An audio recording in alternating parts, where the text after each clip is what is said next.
স্বাগতম জনাইছোঁ। আজি এটা নতুন বস্তুৰ সৈতে ইয়াতে মই দুটা ৰঙৰ কাগজ লৈছোঁ।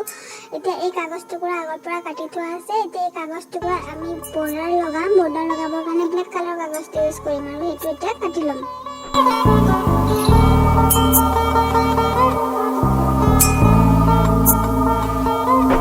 এতিয়া মই 4 টুকুৰা কাগজ কাটি ল'লোঁ বৰ্ডাৰটো বনাবৰ কাৰণে।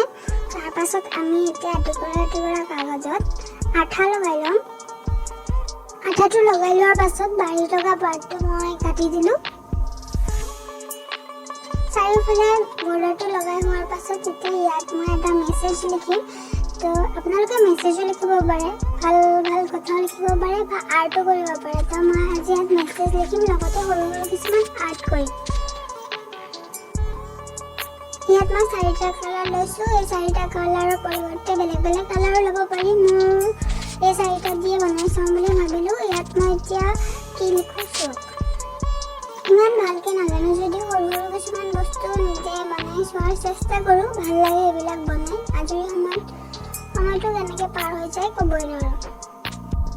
লিখাখিনি হৈ গৈছে। এতিয়া আমি গল্ডেন কালাৰটোৰ সৈতে ইয়াতে কিছুমান ডিজাইন দি দিব পাৰোঁ। মই নিজৰ ইচ্ছা অনুযায়ী এনেই চিম্পুলকৈ ডিজাইনটো দি দিছোঁ আৰু ৰঙা ৰঙৰ ফুলখিনি বনাই হোৱাৰ পাছত মাজতে বগা ৰংটো দি দিম, দেখিবলৈ ভাল লাগিব। জেগাখিনি খালী থকাৰ কাৰণে ভাবিলোঁ যে ইয়াতে আৰু কিবা এটা আঁকি দিয়া যাওক। যিহেতু ক্ৰিছমাছ আহি আছে, মই ভাবিলোঁ ক্ৰিছমাছ ট্ৰিটো আঁকি দিওঁ। তাৰপাছত ট্ৰিখিনি ৰেড আৰু গল্ডেনেৰে সজাই দিলোঁ। আৰু এতিয়া আমাৰ ফ্ৰেমখন বনাই ৰেডি হৈ গ'ল। তো আপোনালোকৰ কেনেকুৱা লাগিলে জনাব। একদম চিম্পুলকৈ মই বনালোঁ। ভিডিঅ'টো ভাল হওক বেয়া হওক কমেণ্ট কৰিব একদম নাপাহৰিব। আৰু মোৰ ভিডিঅ'টো আজিলৈ ইমানতে সমাপ্ত কৰোঁ। লাইক কমেণ্ট শ্বেয়াৰ কৰি দিব। ধন্যবাদ।